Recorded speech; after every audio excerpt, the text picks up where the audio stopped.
All right, the Seattle Seahawks have a rookie that, quite frankly, has been overlooked. Nobody's talking about him, seemingly. I want to talk about him. And because it was a really good pick with the 50th pick. And then later in the video, I want to get into your quarterback room. A former NFL GM is talking about how he absolutely loves what the Seattle Seahawks have done with their quarterback room, and he's going to talk about why exactly that is. But before we get into that, I want to talk about tight ends. I want to talk about Elijah Arroyo. And I don't know why this pick hasn't been talked about as much. Maybe it's because you had 2 early picks when you're talking about let's go guard with our first pick and then let's go safety with the second pick, fit immediate needs. And it was like, all right, this is exactly what we need. And then you go out and you draft Elijah Arroyo, and what you feel like he is what Noah Fant is. Like, that's what you believe he is. Except he's not Noah Fant. He has the athletic ability of Noah Fant. He's a receiving tight end like Noah Fant, but he has more upside because Noah Fant has been in the NFL for a long time and has proven that maybe he's not quite as good as we hoped he would be.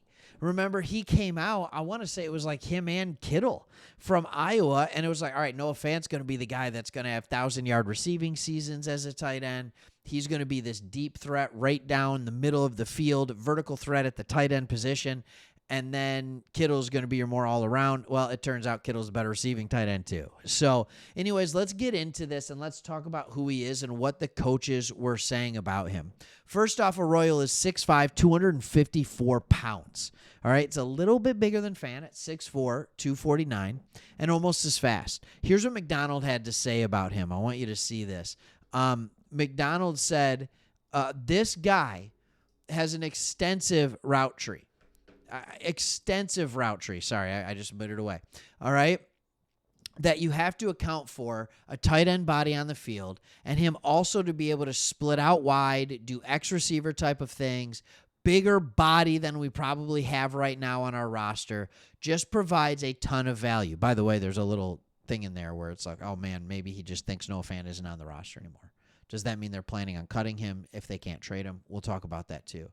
Provides a ton of value. And then he's going to throw it in there as an actual tight end in line and be able to kind of create some of those bigger personnel formations in the vision that we have for him. So it's really exciting. Here's what I saw on film.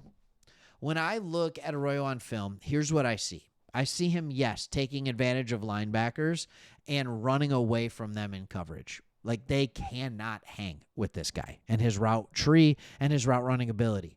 I also saw him getting screen passes like crazy and using his ability to run after the catch. I don't love his ability to make people miss. He took a lot of pretty big hits on his lower half of his body, but he also had some pretty good contact balance as well as I watched him, especially for a bigger fella. But yak yards are like a superpower for a tight end that nobody talks about. Couple of tight ends that have come out recently that I can think of that were just yak monsters, yards after catch, right, were Travis Kelce, Sam Laporta, and Brock Bowers. And that went really well for them. And yes, I'm going to talk about Laporta because, know it or not, we are Detroit Lions fans here on this channel, but we love the NFL. We love talking about the Seahawks. We love talking about teams that, quite frankly, are ignored by the national media. We feel like the Seahawks don't get the love that maybe they should. So we love talking about them. But this coaching staff is absolutely raving about them. Here's the other thing. According to ESPN research, 57% of Arroyo's 618 offensive snaps came as a tight end. But that means that 43% of his snaps came from either the slot, out wide, or in the backfield. 40% of them came from out wide. So 57% of the time he lined up as a tight end. A lot of those were blocking snaps, right? But 40% of the time he lined up as a wide receiver. In fact, Kubiak said out loud in a meeting room, hey, could he fill in and do some of those things in a big-bodied outside receiver, just like DK Metcalf did for us last year. That is saying something. All right, now, he had a knee injury that got him in the Senior Bowl, and that's not his first knee injury, but it's behind him now. He's practicing. He says he feels good. He's ready to go. It's behind him. He's 100%. But because of that knee injury, he didn't run the 40. But based on GPS speed, this is really kind of neat. They think that he would have ran a 4.51 or a 4.52 40. For a tight end, that's fantastic speed. That is fantastic speed. To give you a little bit of comparison on that, Noah Fant ran a 4.5. A.J. Barner ran a 4.84. Will Dissly ran a 4.87.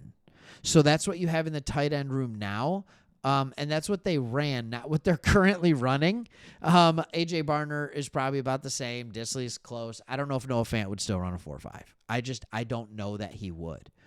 But it was said that they got him at 50, and because in between his very healthy seasons of 2021 and 2024, he missed 16 of 25 games between the 2022 and 2023 seasons because he tore his left ACL. And Schneider said that's why he was there at 50, but his talent is like a top 15 pick. And he said, I think this guy is special.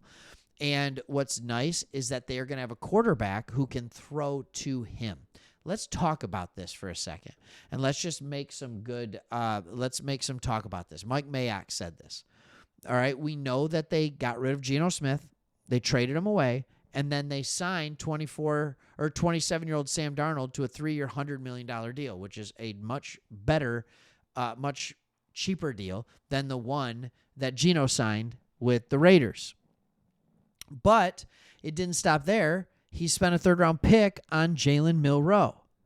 So here's what Mike Mayock had to say. He said, philosophically, I love what they did, because very few NFL teams are intentional about the quarterback position. In my opinion, the way we should be, said Mayock, who spent 15 years as a draft analyst for NFL Network, who also spent, here's what he says. It's two moves. They go out and they trade Geno at age 34 and then sign 27-year-old Sam Darnold. They pay Sam a reasonable starting salary that they can effectively get out of after 2 years plus or minus $65 million and a reasonable dead cap hit. It's true. And then they draft a developmental quarterback behind him. So there's a plan A and a plan B here. Okay. Seahawks. Look, you've been here with Russell Wilson before where you take a third-round pick, you develop him.